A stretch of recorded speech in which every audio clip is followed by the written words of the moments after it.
23/5/2024 வியாழக்கிழமை. இன்றைய வைத்தியம்: வெங்காய சாறை வியர்க்குரு மீது தடவ வியர்க்குரு மறையும், உடல் குளிர்ச்சி பெறும். இன்றைய ராசி பலன்: மேஷம் சாந்தம், ரிஷபம் ஜெயம், மிதுனம் விருத்தி, கடகம் லாபம், சிம்மம் உயர்வு, கன்னி முயற்சி, துலாம் யோகம், விருஷகம் பரிவு, தனுஷு பிரீதி, மகரம் நன்மை, கும்பம் நட்பு, மீனம் வெற்றி.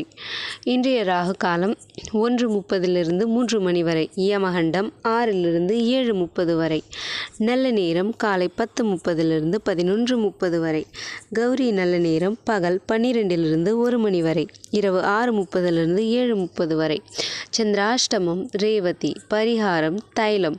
மேலும் இன்று புத்த பூர்ணிமா மற்றும் பௌர்ணமி. நன்றி.